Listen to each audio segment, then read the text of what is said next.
Hi, my name is Jake, and in this instructional video, I'm going to walk you through setting up a cap for EEG data collection. We are using a 64-channel standard cap made by EasyCap with Brain Products ActiCap active electrodes, but these techniques are applicable to other EEG equipment as well. Selecting the correct cap is an essential step in collecting EEG data.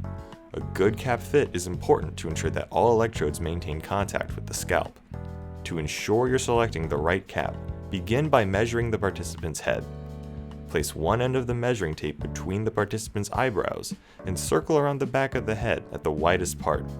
If the circumference of the participant's head does not match the cap size exactly, Brain Products and EasyCap recommend using the next size up, but some researchers may prefer to size down. For instance, if the participant's head measures 57 centimeters, use a 58 centimeter cap if sizing up, and use a 56 centimeter cap if sizing down. Try the cap on the participant to see the fit before you attach the electrodes. Individual heads vary not only in their size, but also in their shape.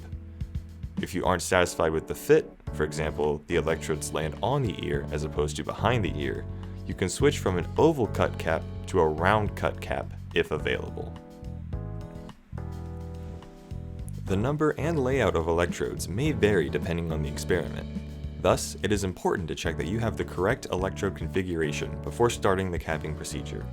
Our experiment will use 29 scalp electrodes and 3 electrooculography channels, referred to as EOG, that are placed on the participant's face.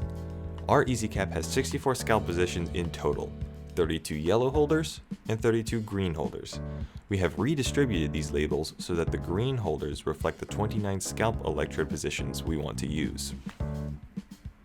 Now that you've chosen the cap, you can begin attaching the electrodes to the holders. Electrodes come in bundles of 32. We will need only one bundle for this experiment.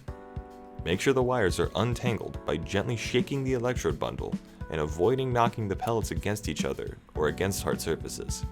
When handling the electrodes, always hold by the electrode head, never by the wire. Begin attaching the electrodes from the back of the cap and work forwards. When you attach the electrodes to the holders, make sure the wires are oriented toward the back of the cap. Insert the electrodes into the holder by matching the label on the holder with the corresponding label on the electrode. Be careful to avoid stretching out the cap, and be sure that you insert the electrodes all the way into the holders. Note that the pellet is located closer to the back of the electrode. To avoid catching the pellet on the back of the holder, guide the electrode in from back to front. After the scalp electrodes are attached, begin preparing the EOG electrodes. Here, we will use a set of 2 types of stickers. The thick collar provides a well for the gel, and the thin collar provides a more secure adhesion to the electrode. Peel the paper off the thick electrode collar, being careful not to remove the collar from the strip. Then, attach a thin electrode collar to the adhesive side of the thick electrode collar.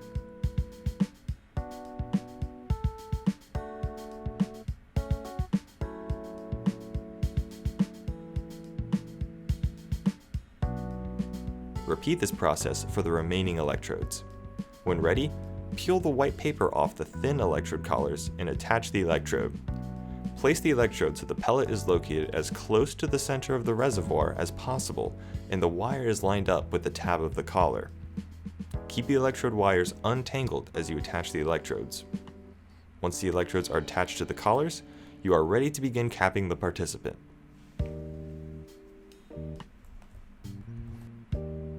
With the participant sitting down, clip the splitter box to the back of the participant's shirt or to a towel draped over their shoulders. It's helpful to have the participant hold the EOG and ground electrodes to protect them from contacting hard surfaces and to keep them from getting tangled. Place the cap on the head starting from the forehead.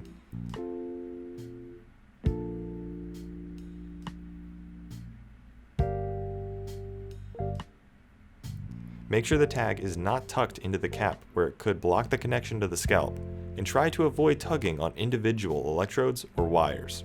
Now you can prep the participant's skin for the EOG electrodes.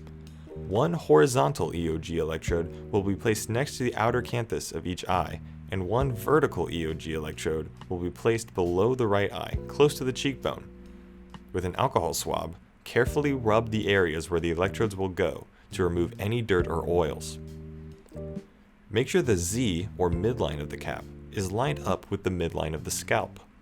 If you need to readjust, use both hands to slide the cap into place and do not pull individual electrodes. When you think you have the cap centered, measure the distance along the midline from the nasion to the inion, which is just above the hinge at the base of the skull. If the CZ electrode is halfway between the nasion and inion, the cap is in place. Once the cap is secure, ask the participant to strap the cap so it is snug but comfortable. Once the cap is positioned, you may begin gelling. Gel establishes a connection from the scalp to the pellet and facilitates signal transfer. Gel is applied using a blunt-tipped needle and syringe. Because some people are afraid of needles, demonstrate to the participant that the syringe tips have a blunt end by swirling the tip on the back of their hand or your hand. First, we will fill the EOG electrodes with gel and place them on the participant's face. Attach the needle to a gel-filled syringe.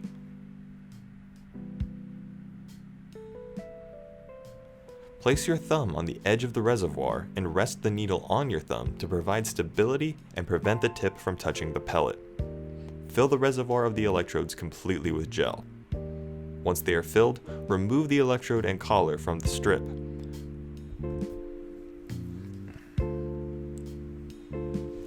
Place the left and right HEOG electrodes so they are in line with the center of the eye near the outer canthus.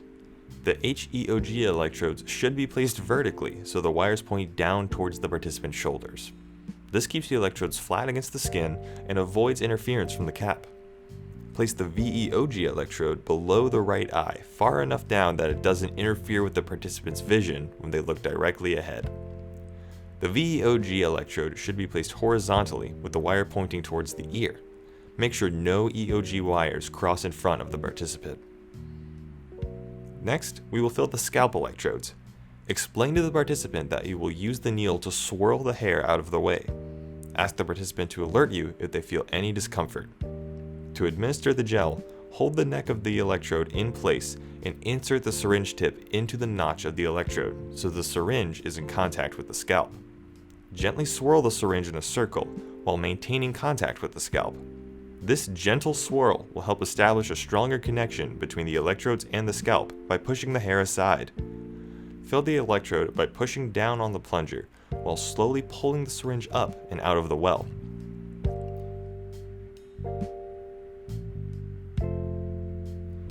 The goal is to create a solid column of gel bridging the scalp to the electrode pellet. A good rule of thumb is that the gel should just reach the top of the electrode without overflowing. If the cap looks wet around the edge of the holder, there is too much gel.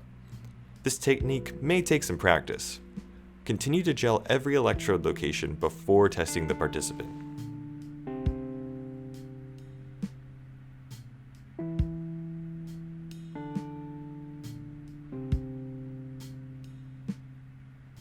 When ready, if not already in the testing chamber, lead the participant into the testing chamber, making sure the ground electrode does not touch the floor. When the participant is seated in the chair, clip the splitter box to the back of the chair and plug the electrodes into the appropriate port on the amplifier, making sure the arrow on the plug of the electrodes line up with the arrow on the port on the amplifier.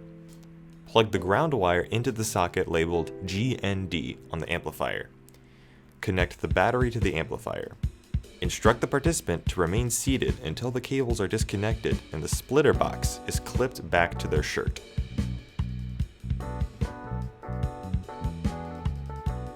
The next step is to ensure that the electrode impedances are at or below the predetermined threshold, which in our case is 25 kiloohms. Impedance is a measure of electrical resistance. The lower the impedance, the less noise you'll pick up from outside of the scalp, and the more signal you'll pick up from the scalp. In other words, the lower the impedance of the electrode, the higher the signal-to-noise ratio. Now that the electrodes are plugged into the amplifier, test the electrode impedances by choosing impedance mode on the EEG recording software. The colored lights in the electrodes indicate impedance levels. Green lights indicate that the impedance is below the threshold. The yellow lights indicate that the impedance is close to the threshold, and the red lights indicate that the impedance is above the threshold. The impedance threshold can be adjusted through your EEG software at this time. Because voltage is a measurement between 2 points, you will need to fill the ground electrode, which is the reference, and the first electrode of the electrode set before being able to check the impedance of the other electrodes. High electrode impedance could be caused by insufficient gel or the connection being blocked by hair or dead skin cells. Before adding more gel, first, insert the blunt syringe tip into a high impedance electrode, and while maintaining contact with the scalp, gently swirl the tip in a circular fashion. If impedance levels remain high, add additional gel in small increments, swirling in between each addition. Remain patient as you work to reach impedance thresholds. Impedances change over time. If the impedance doesn't go down on a particular electrode, come back to it after adjusting other electrodes. Adding more gel should be the last resort. You may need to start the gelling procedure when the participant is not connected to the amplifier. For example, your gelling area may be in a different location, or your amplifier may already be in use. In these cases, you may have an ActiCap control box to check if the impedance thresholds have been reached. The control box may also be a good option for training sessions or gelling practice.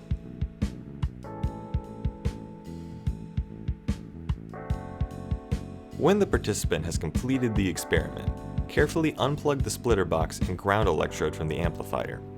After unplugging the battery from the amplifier, it's best practice to plug it into its charging source right away. If the battery is left unplugged for extended periods of time, it will severely reduce the battery life.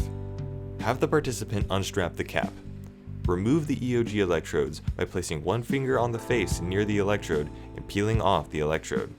Remember to hold the electrode by the base, not the wire. Gently remove the cap, starting from the forehead. Place the cap aside on a towel. If possible for your lab setup, ask the participant if they would like their hair washed. If they would, do so at this time. If not, continue with debriefing and thank them.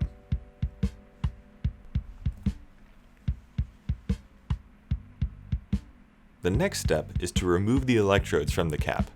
Place a towel on your work surface to protect the electrodes.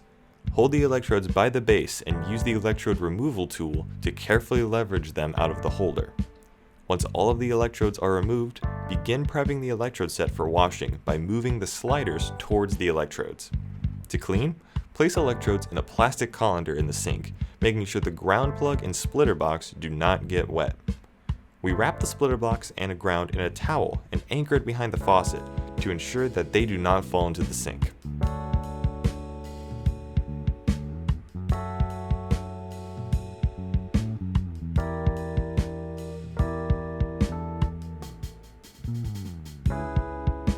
Rinse electrodes in warm water, watching to make sure all gel is removed. If necessary, use a soft toothbrush. Hang the electrode set to dry. Ensure that the splitter box is above the electrode set so it doesn't get wet. If disinfection is required, place the electrodes in Envirocide to sterilize and let sit for 1 to 2 minutes. After removing from the Envirocide, re-rinse the electrodes to make sure all of the residue is removed. A good way to tell that the electrodes are sufficiently rinsed is to ensure that there are no suds coming off the electrodes. To clean the cap, rinse with cold water because hot water may shrink the cap. Rinse the cap thoroughly. It helps to flip the cap inside out, as the gel is mostly on the inside of the cap. You may use a small amount of baby shampoo if desired. If disinfection is required, place the cap in Envirocide for 1 to 2 minutes. After the cap has been disinfected, rinse off the Envirocide until no suds remain. Hang the cap to dry by the strap to avoid stretching the cap. A fan can help speed the drying process along. Thank you for watching this Pursue video. If you would like to learn more about our organization or the capping process, please visit pursueerp.com.